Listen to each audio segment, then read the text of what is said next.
வணக்கம். வசியின் வாசிப்புகளில் கம்பராமாயணம், அயோத்தியா காண்டம், நகர் நீங்கு படலத்தின் தொடர்ச்சி. முன்னொரு காலத்தில் எனக்கு வேட்டையாடுவதில் பெரும் விருப்பம் இருந்தது. அதனால் ஒரு சமயம் வில்லும் கையுமாக காட்டுக்குச் சென்று பல வகையான மிருகங்களை தேடித் திரிந்தேன். வெகு தூரம் அப்படி அலைந்தும் ஒரு மிருகமும் என் கண்ணில் படவில்லை. அப்போது ஒரு நதிக்கரையை கண்டேன். எப்படியும் மிருகங்கள் அத்துறைக்கு நீர் குடிக்க வரும் என்று நிச்சயித்தேன். அதனால் தயாராக வில்லில் அம்பேற்றி வைத்துக் கொண்டு அந்த கரையின் அருகில் ஒரு மரத்தின் அடியில் மறைந்திருந்தேன். அப்போது ஒரு முனிக்குமாரன் அந்த காட்டில் தவம் செய்து கொண்டிருந்த கண்ணில்லாத தன் தந்தை தாயாருக்கு தண்ணீர் கொண்டு செல்ல நதிக்கரைக்கு வந்தான். அதை நான் கவனிக்கவில்லை. அவன் நதியில் இறங்கி குடத்தில் நீர் எடுத்த போது ஒலி எழுந்தது. அந்த ஒலியை கேட்டதும் யானைத்தான் நீர் குடிக்கின்றது என்று எண்ணினேன். ஆம், குடத்தில் நீர் எடுக்கும் பொழுது ஏற்பட்ட அந்த ஒலி எனக்கு அப்போது அப்படித்தான் தோன்றியது. உடனே நான் சிறிதும் சிந்திக்காமல் வித்தையின் செருக்கில் சத்தவேதி என்னும் வில்வித்தை மூலம் அந்த ஒலி தோன்றிய இடத்தை இலக்காக வைத்து அம்பு எய்தேன். என்ன செய்வேன்? என் ஊழ்வினை! நான் விட்ட அம்பு குறித்தவராமல் அந்த முனிக்குமாரன் மேல் சென்று தைத்தது. அந்த கணத்தில் அவன் தரையில் விழுந்து கதறி துடித்தான். அவனுடைய குரலை கேட்டதும் நான் உண்மை அறிந்தேன். அந்த குரல் அடிபட்ட யானைக்கன்றின் குரல் இல்லை, மனித குரல் என்பதை உணர்ந்தேன்.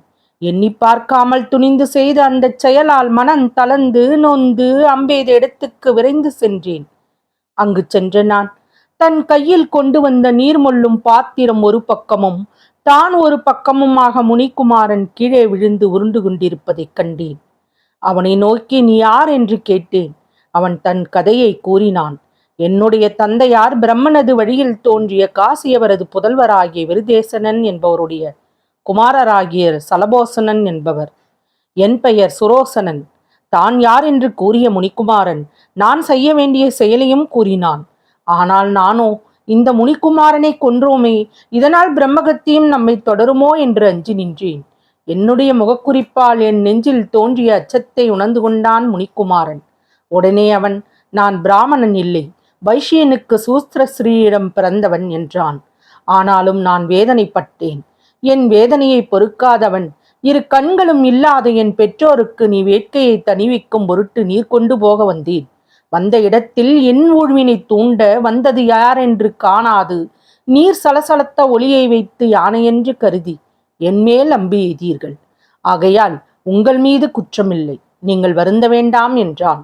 பின்பு அவன் எனது பெற்றோர்கள் நீர் வேட்கையால் மிகவும் வருந்தி கொண்டிருப்பார்கள். அவர்களுக்கு குளிர்ந்த நீரை கொண்டு போய் கொடுங்கள். எனது மரணத்தையும் சொல்லி உமது புத்திரன் தேவலோகத்துக்கு உம்மை வணங்கியபடி போய் சேர்ந்தான் என்று கூறுங்கள் என்றான். அவன் உயிர் பிரிந்தது. முனிக்குமாரன் சொன்னபடியே நான் பருகும் நீரோடு அவனுடைய பூத உடலையும் எடுத்துக்கொண்டவன் பெற்றோரின் இருப்பிடத்துக்கு சென்றேன். என் காலோசையால் தம் மகன்தான் வருகின்றான் என்று எண்ணி அவர்கள், குமாரனே, சென்று வெகு நேரம் கழிந்ததால் உனக்கு என்ன தீங்கு ஏற்பட்டதோ என்று மனம் வருந்தினோம், எங்களை தழுவிக்கொள்வாய் என்றார்கள்.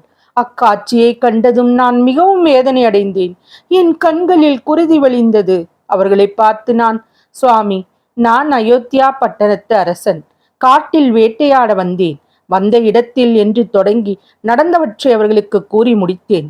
பின்பு அவர்களிடம், முனிவர் பெருமானே, அம்மையே, நான் இக்காரியம் அறிந்து செய்ததில்லை. இருந்தாலும் இது பிழையே. இந்த எனது பிழையை பொறுத்து அருள் புரிவீராக என்று வேண்டி அவர்களின் திருவடியை தொழுது வணங்கினேன். மகன் இறந்தான் என்பதை அறிந்த அந்த இருவரும் கீழே விழுந்தார்கள். அயற்சி அடைந்தார்கள், புரண்டார்கள். இன்றைக்குத்தான் உண்மையிலேயே கண்கள் தெரியாமல் போயின. குழந்தாய், மனதை பிளந்தாய். நீ போய் சொர்க்கலோகத்தில் வாழ்ந்து கொண்டிருக்க நாங்கள் இங்கு இருக்க பொறுக்க மாட்டோம். இதோ நாங்களும் உன்னிடத்தில் வந்துவிட்டோம் என்று கதறினார்கள். கடைசியில் புத்திர சோகத்தால் துன்பக் கடலுக்குள் அமிழ்ந்தார்கள். என்னால் மேலும் அவர்களுடைய துன்பத்தைக் கண்டு பொறுத்து கொண்டிருக்க முடியவில்லை. அவர்களை வணங்கி, சுவாமி, தாயே, நானே இன்று முதல் உங்கள் இருவரின் புதல்வன். இனிமேல் நீங்கள் கட்டளையிடுகின்ற கைக்காரியங்களை உங்கள் மகன் போலவே செய்து வருவேன். ஆதலால் சிறிதும் மனச்சோர்வு அடைந்து வருந்தாதீர்கள். புத்திர சோகத்தை மறந்து விடுங்கள் என்று சொன்னேன். அதற்கு அந்த முனியவர், வலிய வில்லேந்தியவனே கேள், கண்மணி போன்ற எம் அருமை புத்திரனை பிரிந்த நாங்கள் இந்த உலகில் வாழ்ந்திருக்கலாமோ?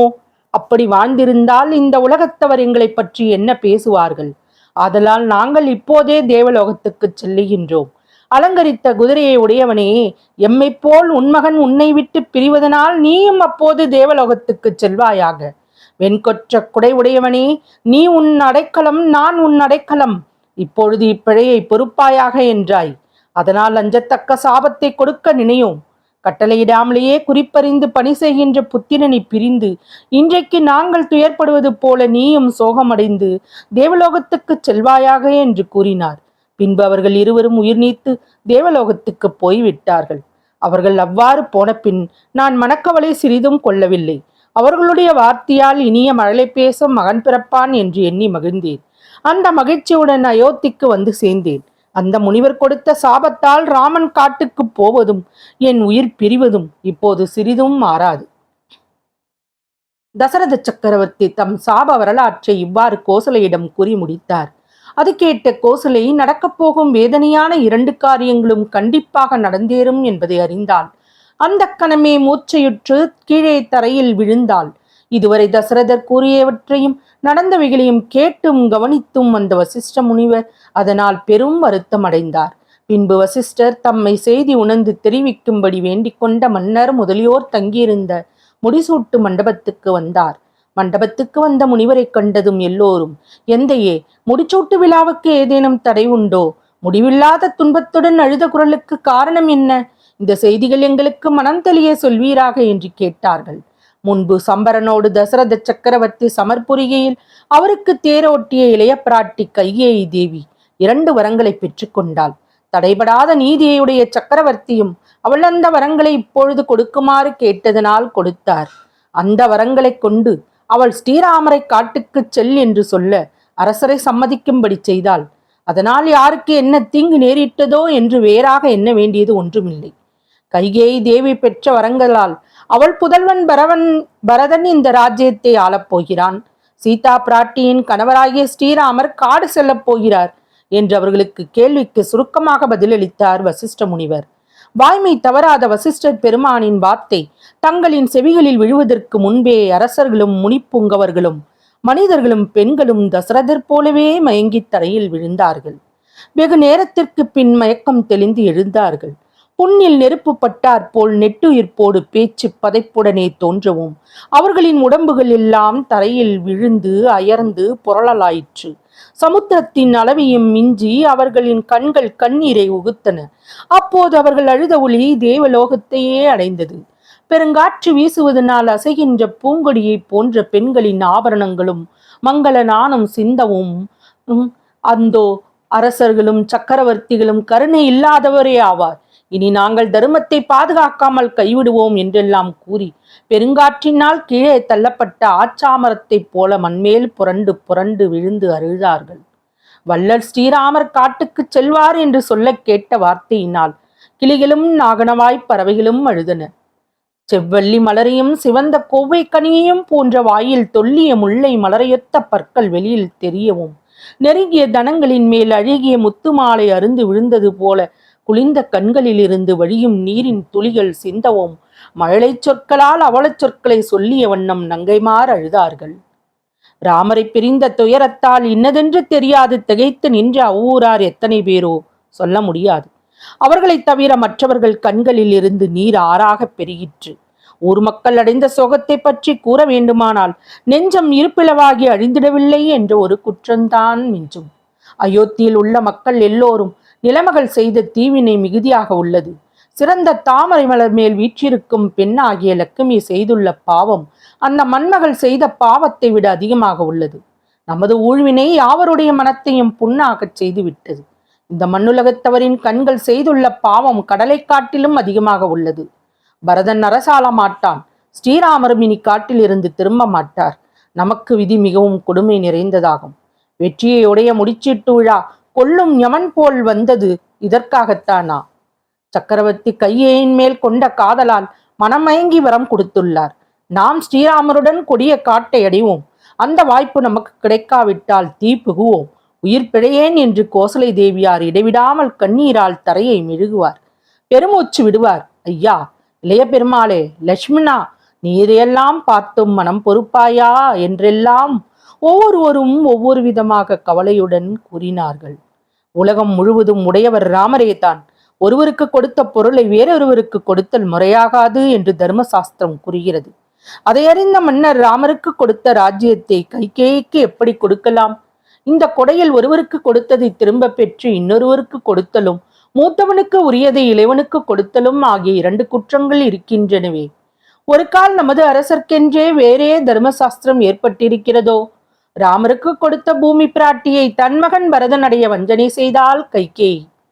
அவரை சீதா பிராட்டி பிரிந்தாலும் காடு சென்றாலும் இவ்வூரை விட்டு பிரிந்து செல்லாமல் திருமகள் அங்கீகரித்து நிற்பாளோ என்று அவர்களும் கூறி வருந்தினார்கள். இளைய பெருமாளான லட்சுமண் தன் உயிருக்கு உயிரான தமையன் ஸ்ரீராமரை முடிசூடாமல் செய்து காட்டுக்கு போகச் சொன்ன கையேயின் செயலை அறிந்தான். அந்த கணத்தில் பிரளய காலத்து அக்கினி போல கோபம் கொண்டு எழுந்தான். அவன் கண்கள் நெருப்பை கக்கின, புருவங்கள் நெறிந்தன. அவனுடைய கோபத்தினால் காலை இளஞ்சூரியனும் நிலை கெட்டான். லட்சுமணனின் உடம்பில் இருந்து வியர்வை ஆறாக பெருகி வழிந்தோடியது. நெருப்பு புகையாக பெருமூச்சு விட்டான். அப்போது அவன் வெகுண்டு ஆதிசேஷனை போன்று காணப்பட்டான். சிங்கக்குட்டி உண்ண வேண்டிய இனிய சுவையுள்ள மாமிசத்தை கொடிய சிறு நாய்க்குட்டியை உண்பிக்க கைகேயி ஆசைப்பட்டாள். இந்த கைகேயினுடையது இந்த புத்தி வலிமை மிக நன்றாயுள்ளது என்று கோபத்துடன் கூறி செந்தாமரை மலர் போன்ற தன் கைகளை கொட்டி சிரித்தான். பின்பு இடையிலே வீரவாளை கட்டி கொண்டான். குளிர்ந்த மேருமலையுள்ள ஒரு பாம்பு புற்று போல முதுகில் அம்பரா துணியை கட்டி கொண்டான். கையிலே வில்லை எடுத்துக்கொண்டான். மார்பிலே பொற்கசத்தை அணிந்து கொண்டான். இதோ இந்த போர்க்கோலத்துடன் கைகேயை நோக்கி புறப்பட்டான் லக்ஷ்மணன்.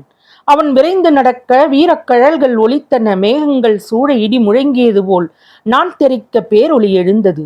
அந்த பேரொளியால் 50 பூதங்களும் தலைகீழாய் மாறி வீழ்கின்றனவோ என்று எண்ணி எல்லா பிராணிகளும் மனம் நடுங்கி ஒடுங்கின. என் தலைவர் ராமருக்கு முடிச்சுட்டுவதை தடுக்க யார் வந்தாலும் கொன்று பெரும் குவியலாக குவிப்பேன். பிறகு அந்த வெற்றியினால் கிடைத்த மகுடத்தை ராமருக்கு சூட்டுவேன். என் செயலை தடுக்க எவர் வந்தாலும் வருக. சாதாரணமான தேவர், மானுடர், விஞ்சையர், நாகர் முதலியோர் கிடக்கட்டும். மும்மூர்த்திகளே வந்து கைகேயின் ஆசையை நிறைவேற்ற என்னை எதிர்த்தாலும் கைகேயின் ஆசை நிறைவேற விடமாட்டேன் என்று கூறியபடி லக்ஷ்மணன் அயோத்தி வீதிகளிலே மந்திரமலை திருப்பார்கடலில் சுழன்றது போல திரிந்தான். அப்போது ராமபிரான் சுமித்ரா தேவியுடன் பேசிக் கொண்டிருந்தார். அவருக்கு லட்சுமணன் நகரின் நடுவே திரிந்து கொண்டு செய்த நான் ஒலி கேட்டது. உடனே அவையர் தம்பியின் சினத்தை தணிக்க எண்ணி அவன் இறந்த இடத்துக்கு இன்சொற்களை சொல்லிக் கொண்டு வந்தார். தம்பியை நோக்கி, லட்சுமணா, என் விருப்பத்தை உணர்ந்து அதன்படி நடக்கும் நீயா இப்படி நடக்கின்றாய்? என் விருப்பம் இல்லாமல் நீ தனியாக சிறிது சினம் கொண்டதை நான் எப்போதும் பார்த்ததில்லையே. அப்படிப்பட்ட நீ இப்போது பெருங்கோபத்துடன் போர்க்கோலம் பூண்டு வந்ததன் காரணம் என்ன என்று சாந்தம் தவழ கேட்டார் ராமர். அண்ணா, உங்களுக்கு முடிச்சூட்டுகிறேன் என்று சொன்ன சக்கரவர்த்தியை அது செய்யாது தடுத்து நமது சிற்றன்னை கைகேயி சத்தியத்தை அழித்து விட்டாள். நான் அந்த சத்தியத்துக்கு உயிர் கொடுக்கப் போகின்றேன். ஆம் அண்ணா, உங்களுக்கு முடிச்சுட்டப் போகிறேன். 14 உலகங்களையும் ஆள்வதற்கு நான் கொடுக்கின்றேன். தாங்கள் பெற்றுக்கொள்வீராக என்று தன் போர்க்கோலத்துக்கான காரணத்தை தமையனுக்கு கூறினான் தம்பி. அது கேட்ட ராமர், அப்பா லக்ஷ்மணா, உனது அறிவு நீதிமுறை தவறாத நன்னெறியில் செல்லக்கூடியது. அப்படி இருக்க தர்மத்துக்கு கேடு உண்டாகும்படி நீதிமுறைக்கு மாறாக உன் மனதிலே இப்போது எப்படி கோபம் பிறந்தது என்று கேட்டார். ராஜ்யத்தை ஆள முதலில் நான் ஒப்புக்கொண்டேன். அந்த என் தவறால் தான் நீ இப்போது கோபம் கொண்டு நிற்கிறாய். அப்படி குற்றம் செய்தவரை தண்டிப்பதானால் என்னை ஏன் முதலில் தண்டிக்க வேண்டும்? ஒழுவினையால் தான் நான் முடித்துறந்து காட்டுக்கு போக வேண்டும் என்று ஏற்பட்டது. அதை தவிர விதியின் நாட்டத்துக்கு அகப்பட்ட தந்தை தாயிடமும் ஒரு குற்றமும் இல்லை. அவர்களை குற்றம் கூறுவது எய்தவன் இருக்க அம்பை நோவது போலாகும். விதி மீது கோபம் கொள்வது தண்டிக்க பெற்றவன் தண்டனையை விதிக்கும் சட்டத்தின் மீது கோபம் கொள்வது போலாகும். அத்துடன் மட்டுமல்ல, விதியை வெல்வது என்பது எத்தனை வலிமை படைத்தோருக்கும் இயலாது. ஆகையால் நீ கோபப்படுவதால் பயன் என்றே என்று தன் கன்றிடம் அன்பு கொண்ட பசுப்போல் மிக்க அன்புடன் தம்பியை பார்த்து கூறினார் ராமர். அந்த வார்த்தையை கேட்டு லக்ஷ்மணன் வெப்ப பெருமூச்செறிந்தான். அதனோடு, இறைவா, என் கோபம் தணியாது. உமக்கு தீங்கு நினைத்த கையேயின் ஆசையை நிறைவேற்றும் மும்மூர்த்திகளே வந்தாலும் அவர்களை தோற்கடிப்பேன். சற்று பொறுத்திருந்து பாருங்கள் என்று சொன்னான். தம்பி, வேதத்தை கற்றுணர்ந்த நீ உன்வாயால் வேத நிலைக்கு மாறாக சொல்லலாமா? நீ இப்போது சொல்வது நன்னொறியோர் மேற்கண்ட ஒழுக்கமல்லவே. பெற்றோர் தம் மனதுக்கு விரோதமாக நடந்தாலும் அவர்களிடம் பொறுமையே காட்ட வேண்டும். அதை விட்டுவிட்டு சத்திரிய தர்மத்தை காட்டுதல் தகாது. வரமாக பூமியை பெற்ற சிற்றெண்ணை உரியவர். அதனால் அரசை பெறுபவனோ பரதன், நானோ தவத்தை பெறுபவன். இனி இதைவிட எனக்கு நல்லது என்ன இருக்கிறது தம்பி? உடன் பிறந்த சன்மார்க்கத்தில் வாழும் பரதனை போரில் வெல்லப் போகிறாயா? அல்லது அவனுக்கு வரத்தால் அரசை தந்து பெரும் புகழ் கொண்ட அருமை தந்தையாரை வென்று வாகைச்சூடப் போகிறாயா? இல்லை, நமது அன்னை கைகேயை வென்று மகிழப் போகிறாயா? எதை செய்து நீ கோபம் தணியப் போகிறாய் என்று கேட்டார் ராமர். ராமர் கூறியதும் அவன் தனக்குத்தானே சொல்லிக் கொள்வது போல், இதுவரை பகைவர் புகழ் பெருஞ்சிறப்போடு இருந்தேனே, இப்போது வேண்டாதார் கண்ணெதிரில் என் வெளிமையை காட்டாமல் சோம்பி கிடக்கும்படி ஆயிற்றே. எனது அம்பரா துணியும் வில்லும் தோளுக்கு கைக்கும் சுமையாய் ஆயிற்றே. பகைவரை அழிக்க உதவாமல் போய்விட்டதே. என்னுடைய கோபம்தான் எந்த பலனை கொடுத்தது என்று சொல்லி வருந்தினான். தம்பி, தர்ம சாஸ்திரத்துக்கு கட்டுப்பட்டு நடக்க வேண்டும் என்று நினைக்கின்றவன் நான். இந்த நாள் வரையிலும் அன்போடு பாதுகாத்து வளர்த்த தந்தையாகிய தசரத சக்கரவர்த்தியின் சொல்லை நான் மீறுவது தகுமா? எனக்கு தந்த சொல்லை மீறி அரசாள்வது தகாது. அதற்கு கட்டுப்படாமல் இருக்கிற உனக்கோ என் சொல்லை கேட்காவிட்டால் என்ன இழுக்கு வந்து விடப் போகிறது? ராமபிரான் மொழிந்த பொழியல் லக்ஷ்மண் நெஞ்சிலே ஆழப்பதிந்தன. அவன் சிந்தித்து பார்த்தான். தன் கோபம் வீணானதே என்பதை உணர்ந்தான். அந்த உணர்வுடன் தமையனின் கட்டளையை ஏற்று கோபத்தை அடியோடு துறந்தான். 4 வேதங்கள் போல் ஸ்ரீராம மூர்த்தியின் முன் ஆராய்ந்து சொல்லுகின்ற வார்த்தைகளை துறந்தான். ஆண்டவன் ஆணைக்கு கட்டுப்பட்டு கரைமீறாமல் இருக்கின்ற கடலைப் போல கோபம் நீங்கி அமைதி அடைந்தான். பின்பு அரியும் சிவனும் சேர்ந்தாற்போல் லக்ஷ்மணனை அழைத்துச் சென்ற ராமச்சந்திரமூர்த்தி அன்னை சுமித்ரா தேவியின் மாளிகையை அடைந்தார். தொடரும். வசியின் வாசிப்புகள் பிடித்திருக்கும் என்று நம்புகிறேன். எனக்கு சப்ஸ்கிரைப் செய்து, லைக் செய்து, ஷேர் செய்யவும். தங்களின் மேலான கருத்துக்களை கமெண்டில் பதிவிடவும். அதுவே எனக்கு உற்சாகமூட்டும். நன்றி.